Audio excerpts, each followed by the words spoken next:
Bien, les bases de notre syndrome de l'imposteur étant posées, voyons maintenant concrètement à quel point vous êtes concerné. Vos critères descriptifs ont pu déjà vous fournir une idée et vos trois piliers ont pu aussi vous orienter. Maintenant, il existe finalement deux façons de se positionner vis-à-vis du syndrome de l'imposteur, de manière intuitive ou de manière scientifique. La première façon, de manière intuitive, va juste consister à vous permettre de vous positionner entre 0 et 10, à quel point vous estimez présenter des sentiments d'imposture. 0, j'en ai pas du tout. 10, j'en ai extrêmement fréquemment. Prenez un temps afin de bien y réfléchir et bien vous positionner, car on va pouvoir le mettre en parallèle avec 5 questions que vous allez pouvoir vous poser. Vous allez pouvoir répondre à ces questions par oui, par non ou par peut-être. Oui, c'est 2 points. Non, c'est 0. Et peut-être 1 point. Ces questions sont issues des travaux de Valerie Young aux États-Unis et elles nous permettent de nous positionner assez facilement et assez rapidement sur l'expression de notre syndrome de l'imposteur. Première question, avez-vous tendance à attribuer vos réussites à des facteurs externes comme la chance, une erreur ou le hasard? Oui, 2 points. Non, 0. Peut-être 1 point. Deuxième question, lorsque vous réussissez, avez-vous tendance à considérer que finalement tout le monde pourrait en faire autant? Troisième question, vous sentez-vous plutôt dévalorisé par les critiques qui peuvent vous être formulées? Quatrième question, avez-vous tendance à considérer que vous dupez les autres lorsque vous réussissez? Et enfin, cinquième question, avez-vous tendance à craindre et à vous interroger sur le fait de pouvoir un jour être démasqué? Prenez ainsi un temps afin de bien vous positionner sur ces différentes questions, par oui, par non ou par peut-être, puis comptez le nombre de points. Cela vous permettra de comparer sur 10 avec votre positionnement intuitif. Il y a une deuxième façon d'identifier si vous manifestez concrètement un syndrome de l'imposteur.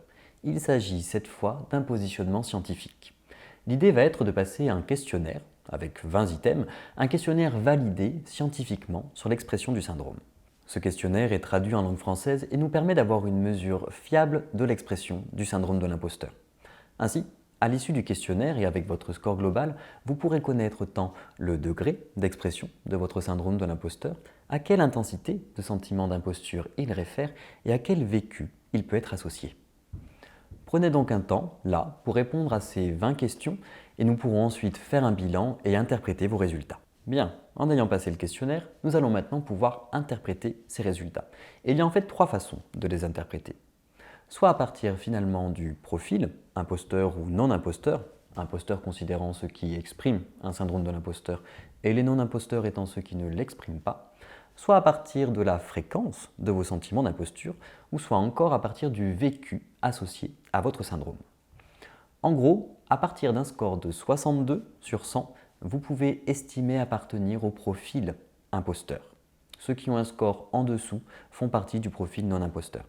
Si votre score se situe entre 20 et 40, vos sentiments d'imposture sont plutôt faibles.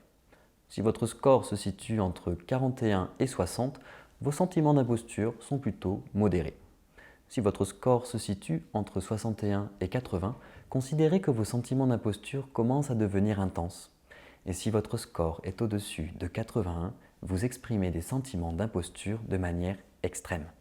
Enfin, selon votre score, nous allons pouvoir considérer si votre vécu inhérent au syndrome de l'imposteur est plutôt facile, handicapant ou difficile. Si votre score est autour de 45, votre vécu du syndrome de l'imposteur est plutôt facile. Si votre score est autour de 60, votre vécu du syndrome de l'imposteur est plutôt handicapant. Et si votre score est autour de 76, votre syndrome de l'imposteur est associé à un vécu difficile. Prenez donc un temps afin de considérer votre résultat, afin de l'interpréter de ces 3 façons possibles. À quel profil j'appartiens, à quelle fréquence sont mes sentiments d'imposture et à quel vécu mon syndrome est associé. Bien, à ce stade, on a pu franchir ensemble plusieurs étapes. Vous pouvez d'ores et déjà être sûr de pouvoir ou non être concerné par ce syndrome de l'imposteur. Vous pouvez maintenant savoir à quelle intensité il peut s'exprimer. Et vous pouvez en plus comparer votre positionnement intuitif et scientifique. En plus, en ayant rempli le questionnaire, vous allez maintenant pouvoir connaître l'enjeu et la signification des réponses que vous avez données à chaque affirmation. À chaque item, si votre réponse se situe dans la zone colorée, cela signifie que votre réponse est au-dessus du score moyen des personnes présentant un syndrome de l'imposteur. Vous allez donc pouvoir considérer ces différents items. Vous allez pouvoir ainsi cibler les affirmations que vous pourrez nuancer, soit en considérant celles qui sont le plus exprimées dans la zone colorée, soit celles étant modérément exprimées, afin que ce soit plus facile pour vous de les nuancer.